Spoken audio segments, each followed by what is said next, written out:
여러분 안녕하십니까? 성도 여러분, 우리 함께 계속해서 요한계시록 14장, 오늘의 제목은 단으로 묶이고 있다 라는 내용으로 우리 함께 하나님의 말씀을 상고하겠습니다. 요한계시록 14장 14절, 또 내가 보니 흰 구름이 있고 구름 위에 사람의 아들과 같은 이가 앉았는데 그 머리에는 금 면류관이 있고 그 손에는 이한 낫을 가졌더라. 또 다른 천사가 성전으로부터 나와 구름 위에 앉은 이를 향하여 큰 음성으로 외쳐가로되 내 낫을 휘둘러 거두라. 거둘 때가 이르러 땅에 곡식이 다 익었음이로다 하니 구름 위에 앉으신 이가 낫을 땅에 휘두르매 곡식이 거두어지니라.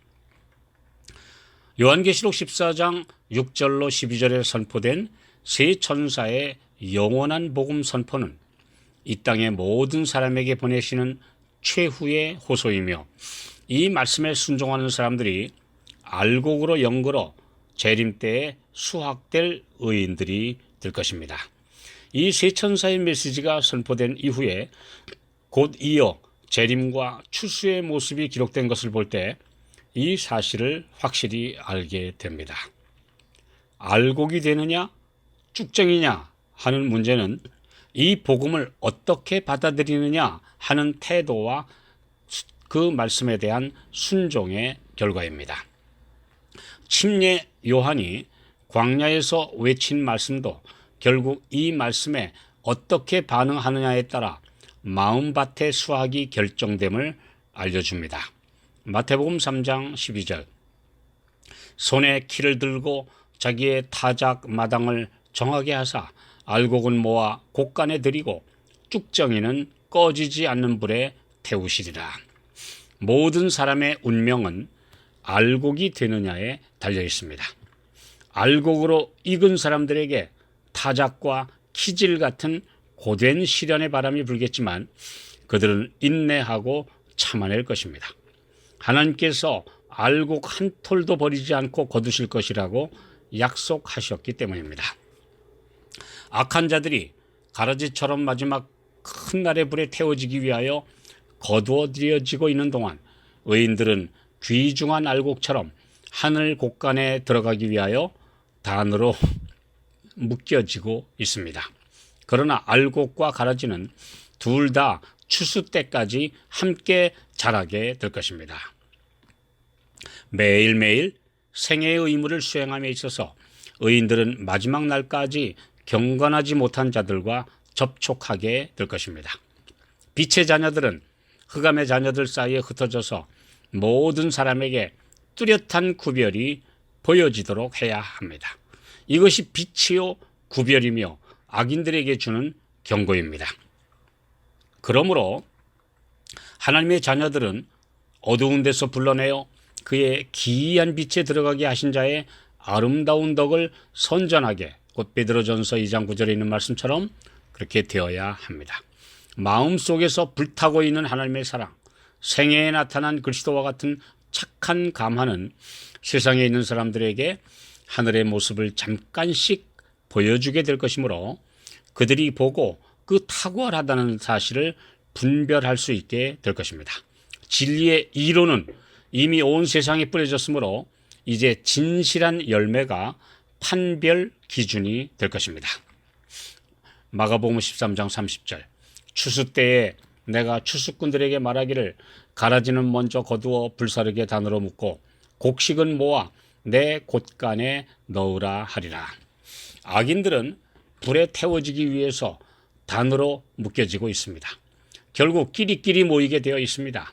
이념 대 이념으로, 취미와 여가 활동으로, 밤의 활락을 찾는 불나방 같은 군상으로 사람들은 다 각각 자기가 좋아하는 곳에 소속되어지고 있습니다.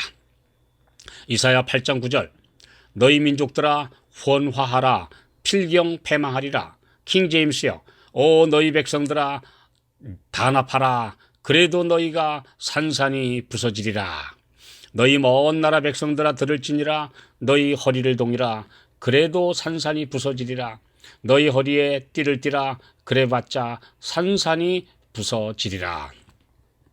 사람들은 노동조합과 각종 정치단체와 사회단체 그리고 이권과 이해관계에 따라 모이고 있습니다.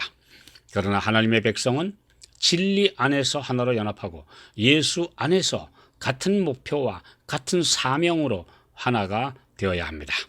이사야 8장 11절 12절 여호와께서 강한 손으로 내게 알게 하시며 이 백성의 길로 행치 말 것을 내게 경성시켜 가라사대 이 백성이 맹약한 자가 있다 말하여도 너희는 그 모든 말을 따라 맹약한 자가 있다 하지 말며 예수님은 곡식과 가라지, 알곡과 쭉정이, 양과 염소, 충성된 종과 게으른 종 등 여러 가지 대조되는 비유와 표상으로 하나님의 백성들 중에 나누일 두 부류의 사람들을 설명하셨습니다.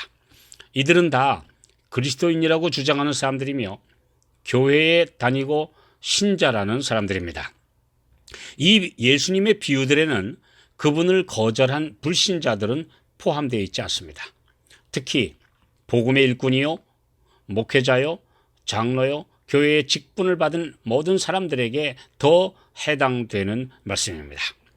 이뿐 아니라 이 비유들을 보면 진리를 가졌고 빛을 받았다는 분들, 세천사의 메시지를 알고 전하는 분들 중에서도 확연하게 두 부류로 나뉠 것을 말씀하십니다. 우리는 과정보다 결과에도 관심이 있지만 이 말씀들을 살펴보면 지금 익어가느냐 껍질만 있고 안은 비어 있느냐의 과정이 훨씬 중요하다는 것을 깨닫게 됩니다. 우리는 하나님의 인과 짐승의 표, 재림의 징조와 종교 연합 등에 큰 관심을 가지고 또 연구하고 있습니다. 그러나 정작 중요한 것은 사도 바울이 한 말씀과 같이 매일 나의 신앙과 품성 프로세스에 의해 나의 운명이 결정된다는 사실입니다. 고린도전서 9장 27절 내가 내 몸을 쳐 복종하게 함은 내가 남에게 전파한 후에 자기가 도리어 버림이 될까 두려워함이로라. 오늘의 나의 삶이 신앙 안에서 영걸어 가는지를 뒤돌아보라고 하십니다. 또한 누구와 어떤 사람들과 연합하고 있는지 그래서 어느 곳에 내가 묶이고 있는지 잘 살펴보라고 말씀하십니다. 오늘 나는 누구와 연합하고 있습니까?